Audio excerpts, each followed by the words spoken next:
Bienvenidos al canal Enoico.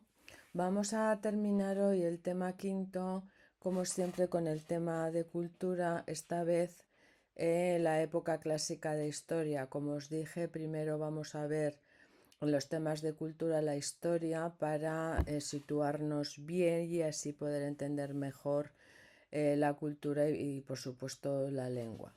Bien, no me voy a extender mucho en este tema porque la época clásica que abarca los siglos V y IV antes de Cristo es la mejor conocida de la Grecia antigua y estoy segura de que todos vosotros lo habéis estudiado y lo conocéis incluso mejor que yo, pues los que habéis estudiado historia. He destacado aquello que es importante en cuanto a fechas y acontecimientos. Bien, el siglo V va a empezar con la guerra contra los persas, las llamadas guerras médicas.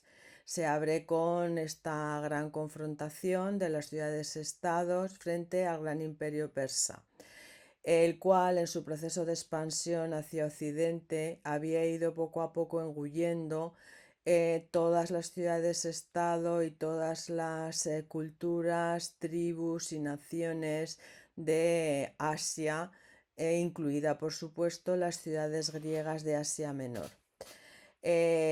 Sobrepasó incluso las fronteras de Asia, incluyendo en su órbita a la Tracia, que forma parte ya de Europa. Muchas de las colonias griegas del Helesponto es el estrecho de mar que conecta el mar Egeo con el mar de Mármara y después pues con el mar Negro. Y de las costas también del norte del Egeo. Todas estas pasaron bajo la dominación persa,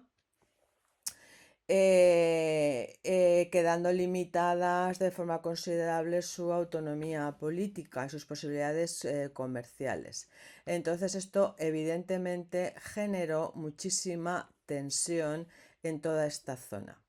¿Cuáles fueron los precedentes de la Primera Guerra Médica? Pues el precedente pues, fue la ciudad de Mileto. Esta ciudad se rebeló contra el poder persa. Mileto pidió ayuda a la Confederación Cultural Panjónica, puesto que era de origen jonio. No consiguió ni mucho menos derrotar a los persas al final, aunque recibió una pequeña ayuda por parte de Atenas, los jonios fueron derrotados, Mileto fue tomada y su población deportada. ¿Qué es lo que produjo esto? Pues lo que produjo esto fue una irritación enorme por parte del rey persa, que decidió castigar a los griegos, concretamente a Atenas, por haberse atrevido a mandar ayuda a Mileto, a las ciudades jonias, contra el rey persa. Entonces mandó una pequeña flota y un ejército con la colaboración en este caso del tirano Hipias, que se hallaba en este momento bajo el patrocinio del sátrapa de Sardes, y los persas decidieron desembarcar cerca de la llanura de Maratón. Evidentemente las noticias fueron muy preocupantes para los griegos. En este momento Temístocles como general comenzó a destacarse como uno de los adversarios señalados de toda posibilidad de entendimiento con los persas.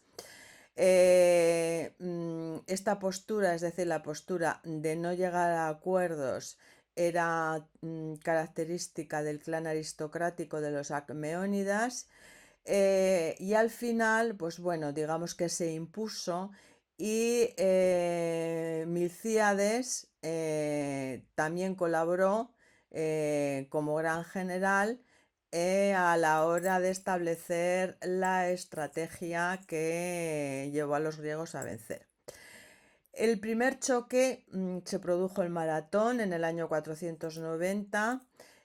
Como hemos visto anteriormente, los persas salieron de Cilicia hacia el Egeo Y entonces Milcíades propuso algo totalmente, vamos, que parecía descabellado, pero que en ese momento pues resultó ser una estrategia acertada.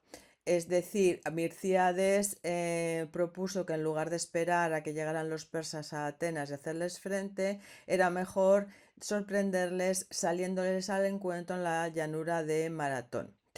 Esto sorprendió a los persas. También es verdad que los griegos pues estaban defendiendo su territorio y los persas fueron derrotados, completamente derrotados, en la batalla de Maratón del año 490 a.C.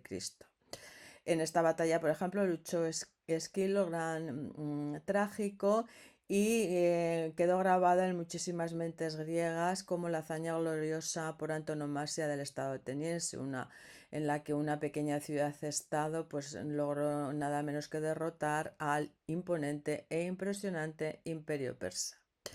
Luego tenemos un periodo de entreguerras, que son los 10 años que transcurren entre Maratón y la siguiente guerra. Aquí el imperio persa tuvo que hacer frente a diversas rebeliones, con la de Egipto, de la de Babilonia, etc. El rey persa Darío murió sin poder vengarse de los atenienses y le sucedió su hijo Jerjes, que ya diseñó, pergeñó toda una estrategia de conquista de Grecia. No ya una expedición de castigo como había mandado su padre, sino conquistar ya Grecia y después la bella Europa, como nos cuenta Heródoto.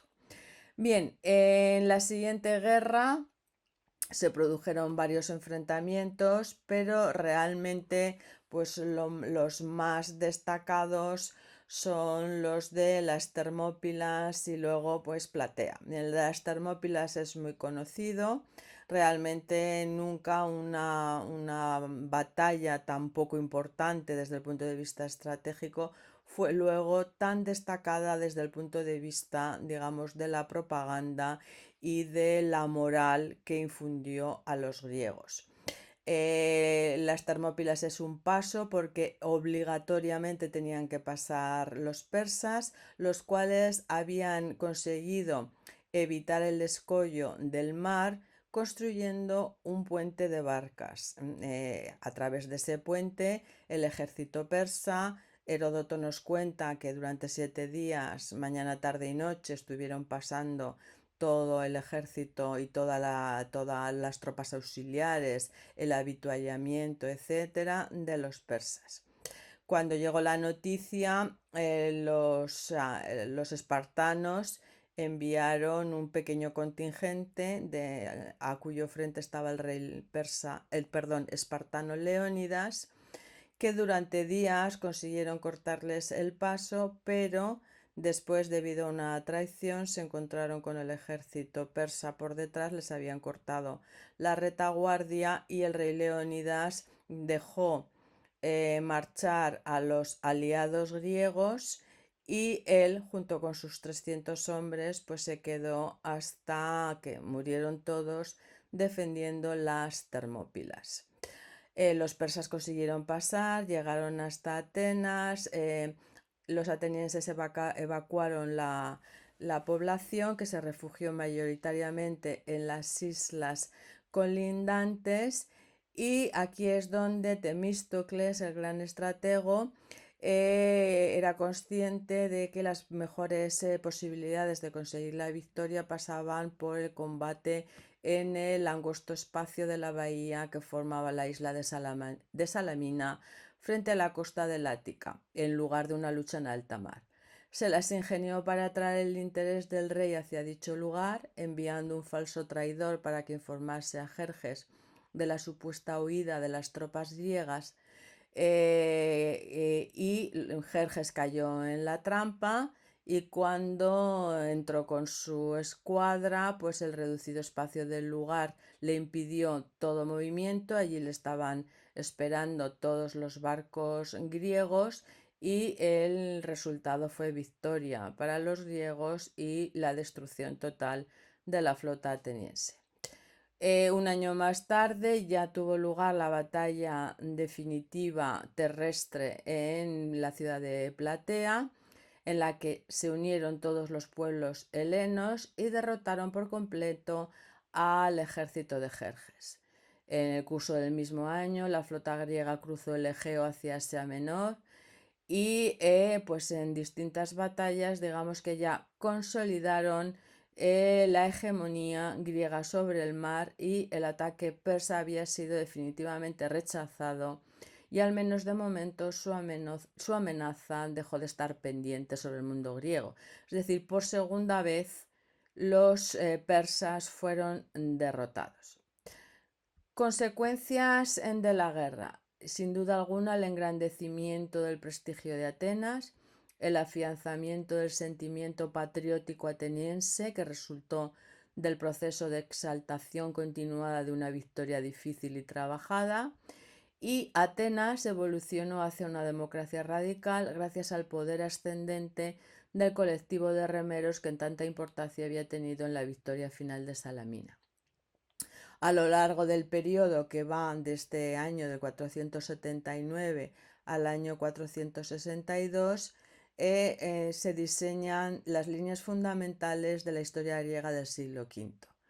En el año 477 se funda la Liga Ático-Délica, no bélica, sino délica, hay que poner aquí, que estaba gobernada por un consejo común compuesto a partes iguales por todos sus miembros y se estableció una contribución en naves o dinero, proporcionada a las capacidades de cada uno de los miembros. Por medio de esta confederación, los atenienses incrementaron de forma notable su potencia militar y se convirtieron en el poder hegemónico de todo el Egeo ante el creciente recelo de Esparta. El verdadero artífice de la confederación ático-délica, otra vez aquí, esto tiene que ser una D, fue Cimón. La victoria conseguida en la desembocadura del río Eurymidonte en la costa meridional de Asia Menor contra la flota persa incorporó a Cimón al cuadro de honor de los grandes vencedores atenienses en la lucha contra el invasor. La Confederación de Delos se convirtió en un arma de la hegemonía ateniense que, como vamos a ver a continuación, la va a utilizar para la extensión de su imperialismo. A la par, la democracia iba acrecentándose y los poderes de la aristocracia cada vez se iban disminuyendo. Esto nos lleva, no voy a, porque esto lo veremos más detenidamente en los aspectos de la literatura, pero en estos 50 años es la época de un gran personaje, indudablemente que es Pericles. Cimón fue condenado al ostracismo, Efialtes fue asesinado y surgirá con fuerza la figura de Pericles. Él, aunque de origen aristocrático, era de la familia de los Almeónidas. Él militó en lo que podríamos llamar la facción de los demócratas radicales, empeñados en extender la hegemonía ateniense en el exterior. Fue un elegido estratego durante muchísimos años. Su prestigio era enorme entre los ciudadanos atenienses y él creó las condiciones para un desarrollo cultural sin precedentes en Grecia y digamos que en muchos lugares del mundo a lo largo de la historia. El problema, como hemos visto antes, es que este afán de imperialismo ateniense le va a llevar a cometer muchas injusticias con sus aliados de la Liga Ático-Délica. Para empezar, el tesoro se llevó de la isla de Delos a la misma Atenas, con el cual, por ejemplo, con el dinero del cual se reconstruyó la Acrópolis de Atenas, que había sido destruida por Jerjes en la Segunda Guerra Médica, y cada vez ese dinero era más ateniense que del resto de los estados. Esto producía muchísima desconfianza entre los aliados atenienses y por supuesto entre Esparta y sus aliados. Además, se instalaron colonias militares, las denominadas cleruquías, a cuyos habitantes se les hacía importantes concesiones de tierras en la localidad respectiva, saltando por encima de la autonomía de los habitantes del lugar. Es decir, en los territorios aliados se instalaban colonos atenienses por encima, cuyos derechos estaban por encima de los nativos del lugar. Como os he dicho, el tributo de los miembros de la liga era gastado en Atenas. Eh, la democracia sigue avanzando. En los años 457 y 456 se abrirá el acceso al arcontado, es decir, a las magistraturas que antes no podían desempeñar más que los nobles, pues la tercera clase, la clase, no los parias, pero la tercera clase, digamos, la clase de los pobres y de los plebeyos, pues podrá acceder. Voy a poner aquí bien la palabra arcontado para que no haya confusiones. Bueno, los cetes, que era la clase inferior, quedaron excluidos del arcontado, pero podían participar en otras magistraturas. Bien, y así llegaremos al año 431, después de un periodo de, podríamos llamar, de Guerra Fría, en la que, bueno, lo tenemos magistralmente narrado por Tucídides en su obra La historia de la guerra del Peloponeso. La situación política, militar y social había evolucionado hasta tal punto que Atenas y Esparta, los dos ambicionaban el poder, el control total del resto de las ciudades-estado griegas.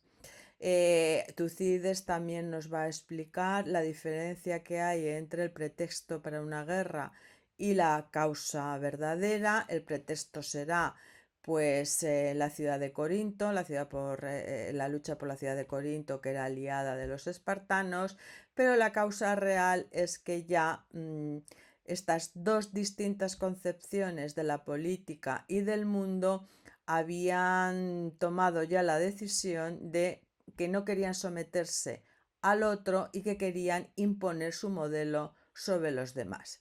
Entonces el mundo griego se va a dividir en dos campos irreconciliables, el Esparta y sus aliados y Atenas y sus aliados. Esta guerra duró 27 años, fue una guerra muy dura en la que en principio, según el diseño hecho por el propio Pericles, Atenas tenía muchas posibilidades de ganar, pero primero comenzó con el estallido de la peste, de una peste en Atenas, de la cual fue víctima el propio Pericles, y cuando Pericles murió, la asamblea ateniense pues quedó en manos de personajes pues que no estaban a su altura, muchos demagogos que condujeron a Atenas a decisiones erróneas que al final la llevaron al desastre, como es el caso del demagogo Alcibíades, un hombre cínico y descreído que incitó y convenció a la asamblea ateniense de trasladar la guerra a Sicilia. Él fue acusado de sacrilegio al poco tiempo, huyó y se convirtió, por así decirlo, en espía y en confidente de los espartanos. Luego volvió a Atenas. Bueno, después no me voy a alargar con esto. Al final, 27 años después, con un periodo de paz breve, Esparta derrotará a Atenas en el año 404. Y así pues digamos que termina el siglo V. El siglo IV empezará con las consecuencias de la guerra del Peloponeso, que el triunfo de Esparta pues llevó a las ciudades griegas de la costa de Asia Menor pasaron de nuevo al dominio persa gracias a los acuerdos establecidos por Esparta con el rey persa en los últimos años de la guerra. Reaparecerá la piratería, establecerá gobiernos oligárquicos en la mayoría de los estados, luego habrá una rebelión que llevará a la guerra de Corinto. acuerdos de paz, un periodo corto de hegemonía de Tebas. Esparta es derrotada, entonces la hegemonía de Grecia la tendrá Tebas. Y con tanta guerra de unos estados y de la hegemonía de Grecia, pues va a emerger como potencia destacada Macedonia. Macedonia, que siempre había sido la frontera del mundo griego frente a los bárbaros, era un país rico en recursos y en gran extensión. En esta época, Filipo II, el padre de Alejandro Magno, gran estratega, llegará al poder y él pues se dio cuenta enseguida de que utilizando la diplomacia y el oro que tenía en abundancia puede poco a poco ir conquistando a los distintos estados griegos, y eso es lo que hará durante mucho tiempo. Cuando el resto de los estados, con Atenas a la cabeza y el gran orador Demóstenes, que había advertido de las verdaderas intenciones del rey Filipo II, se dan cuenta, ya es o ya va a ser demasiado tarde. Formarán una alianza para luchar contra los macedonios, pero serán derrotados en la batalla de Queronea en el año 338 a.C. 2 años después morirá Filipo y ya con su hijo Alejandro Magno comenzará el último, digamos, gran periodo de la época antigua en Grecia, que es la época helenística. De momento, pues con esto, para la época clásica, pues para los que no hayáis estudiado nunca o los que lo habíais olvidado, pues yo creo que es más que suficiente. Tenéis muchos vídeos en internet y muchos mapas y lugares en los que podéis consultarlo. De todas maneras, tener cuidado con eso. Yo os aconsejo que vayáis siempre a fuentes seguras, es decir, a páginas de YouTube de universidades, de centros culturales, porque hay veces